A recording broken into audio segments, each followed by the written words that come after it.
What's up, good people? Good people, we're moving on to Denver. We go to the Mile High City. We don't do well over there. Can we change that? I don't know.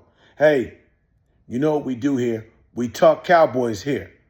I'm Mark Howard. Appreciate you watching the show. And we're moving on after a good win against one of the division rivals, our biggest division rival. But we got to move on. We got more games. We need to get on a winning streak. We win one, lose a couple, tie. We've done all that. Now we need to get on a good streak. Denver's a tough opponent, and we got to be able to get ready for them.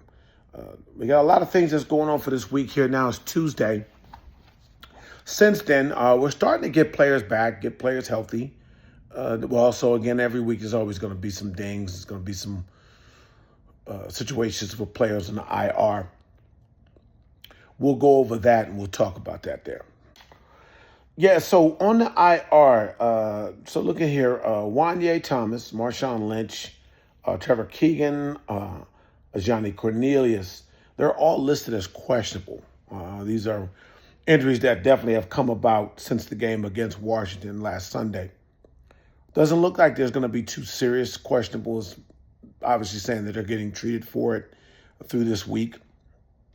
And we'll see what goes on from there. Also, too, the biggest thing, too, is we have Kenny Clark, who got injured in the game. He was listed as questionable as a return. I don't know if he returned to that game. I think probably they may have set him out. He might have been possibly okay to come back in the game, but they probably kept him out for precautionary reasons, just safety reasons, simply because we were ahead by so much. That's a good thing.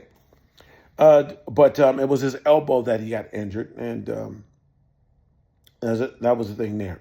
Now, the biggest injury news I'm saving for last year, and I'll go into it. Trevon Diggs. From what I'm hearing, there's multiple versions of a story of what really happened with him. People are waiting to see, I guess, where Trevon Diggs, once he's healthy enough or once he's ready, to have some sort of go through a press conference and explain what happened to him, where he supposedly had this accident at home. I'm not questioning whether it happened or not, at least not publicly. But there are a couple of versions of what's going on. Looking for Trevon Diggs to speak on it, clear things up, explain what happened. Obviously, it's an odd thing to get injured at home like that, where you got to miss work or miss a game. There's a lot of things I'm thinking of I could possibly say that's in the fray. None of them, I hope, are true, but we'll see. With what the defense was doing, especially with them switching up, going, man, that was a circumstantial situation versus the team they're playing. But man, is more so where Trevon Diggs is comfortable with, although he got to be able to fit in where he can get in. I don't know whether this is something that he wanted to just try to not play, his rumors, thinking that he just doesn't want to be in Dallas anymore. I don't see him making up an injury like that just to get out of playing. That doesn't do him any good. But we'll see. We'll see.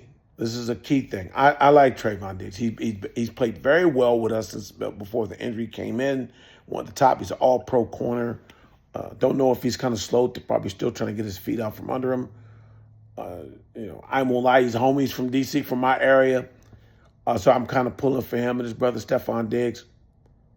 We'll see. We'll hope it works itself out in one way or the other. On top of that, real quick, people were looking to get back, as Jerry Jones loved to say, we're going to get some people back. So there's been a clearance for the 21-day window for DeMarvion Overshown. So it's getting closer for him. It's taking still some more time also with Cooper Beebe. I believe his injury definitely with his ankle sprain seems to be much more significant. He's not listed anywhere where he's looking to come back or even been any kind of practice participant. So they're slowly working to get him back as well. Overshown again, Siobhan Revelle is looking to be coming back as well. Again, I look at a rookie that had no training camp. I get it, and I some can say that, in a good zone, he's a talented corner, knows the game as well. He could be comfortable in some of these zone situations, get his feet under him, communicate well on the field, and be able to handle that. Hey, he's getting paid. It's professional. He's getting paid. You're gonna get thrown in the fire as soon as he's able to stand up on his own. Looking at Overshown, again, sitting out for quite a while. He's had some knee injuries. Is there some downgrade from his explosiveness? Because he's an explosive linebacker. We could definitely use the experience that he does have. He has a little experience, and his talent and his explosion in that linebacker situation. We're hoping. Maybe we can make a trade. There's rumors going around. A DN, pass rushing defensive lineman. It would be nice. It would be nice. But hey, we can wish in one hand and you know what in the other and see what's get filled first. So the matchups is going to be very, very interesting here. We go to Denver this Sunday. Denver's a good team here. And then for us offensively, we're bringing to the table. We're pretty much overall the best offensive total yards and averaging yards. Number 2 in passing yards and average pass per game. Top 10 in rushing. So we're pretty balanced. Now, again, getting everybody back, we probably couldn't move ahead. We're pretty much very, very explosive. Probably, if not the most explosive offense. Our problem is not that. It's been with the defense. And you can see with Washington, they played well. They got stops even with the safety and then subsequent touchdown afterwards. Again, as I mentioned before a couple weeks, if the defense can hold once or twice and we can score off of it and put ourselves ahead by double digits, then at some point it puts the offense in a more predictable situation and they can get off the field a little bit more. Maybe force a turnover in some situations like Deron Bland with a pick six. That all adds. I don't expect that to happen as much. We still need to make some other moves. Again, as we're getting people back, as guys are making the adjustments to to the defense and players are starting to get comfortable. We have a lot of new players and young players getting adjusted to the situations and circumstances. Maybe. But this is going to be a tough matchup. Denver is a very good offense. They're one of the top 10. They're top 10 in both sides of the ball categorically wise. Other than passing, Bo Nix is not having a great year. Their receivers, Cortland Sutton, and company, don't scare me. Still got to play them honestly. It's their run. Things are predicated off of their run. Their running game is pretty tough. We have to be able to handle that. If we can focus on the run and shut that down like we did with Washington, then I like our chances because we put them behind the sticks, put them in third and long, put them in more predictable situations. We still got to improve on our pass rush. I'm not saying that Bo Nix is better than Jayden Daniels, but Bo Nix can play and can pass. It's going to be a challenge. It's a winnable game, but it's going to be a challenge. Sean Payton can coach. He's going to coach him up. He's going to have him ready. We just need to know, again, with the balance on both sides. We need to get all our bullets in the barrel, all our bullets in our gun, rather, let's say that. I'm trying to be fancy with it. But at the end of the day, defensively, I don't know. I don't know if we'll keep up the same pace. I like us on what we did against Washington. I don't look for us to have a blowout win by 20 and be able to do it again, especially on the road.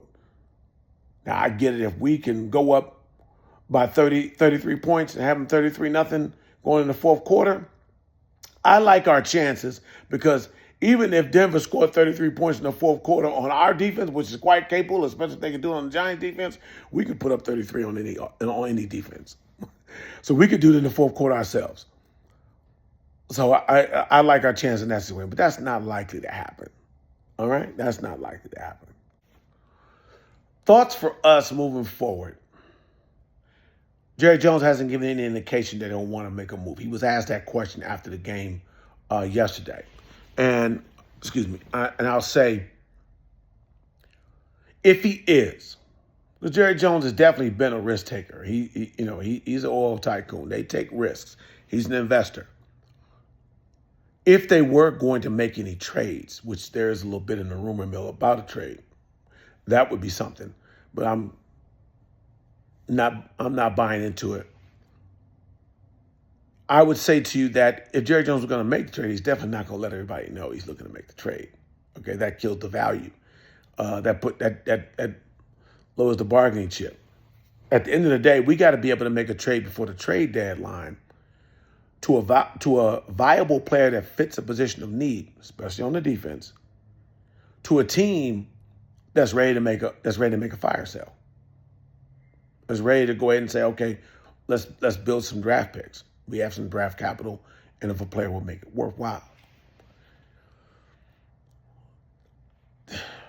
We'll see. I mean, just basically off the trends of the way they've moved and done things, I can't count on it. Now, again, there's an old statement, doing the same thing over and over again, looking for a different result is the definition of insanity. So is Jerry Jones truly insane that he's going to keep doing things the same way, waiting for that different result than what it's been? I sure hope not. I just have to put in the fact that a man that's built so much wealth and built an empire, has built so much wealth with oil and also done so for his team with the Cowboys and the franchise. And if he truly wants to win, it's not lip service, then he'll be the maverick that he's always been and make a wild move and go for it. This would be a time to go for it. The way this offense is exploding, we don't need the defense to be the top 5 defense in the league. We just don't need them being 30 or 32 and giving up 30 points a game, just knowing. Get somebody that could take some of this pressure off the offense. Take some pressure off the offense. Again, from my lips to God's ears, as they say, right? So we'll know. We'll know in time and we'll see in time. I'm not holding my breath. After all, it is Jerry Jones. What I'm waiting for, I won't say it no more. The changes I'm waiting for is something that, hey, again, from my lips to God's ears. I'll say this.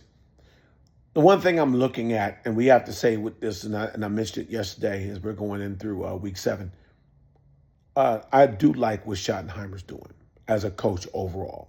With what the defense was able to do against Washington. Washington's a pretty good offense.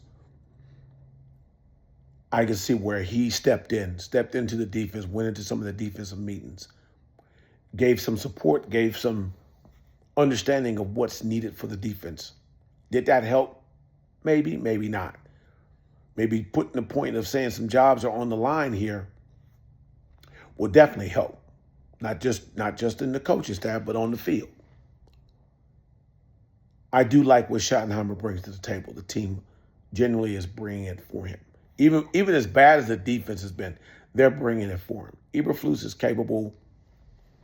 I know he's coaching for his coaching life, and he's making adjustments. He's making moves.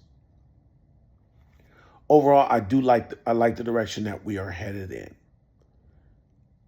The other thing too is I like to pick up with George Pickens. Do we sign him? Do we lock him up? I hear many people saying, hey, let's lock up George Pickens right now.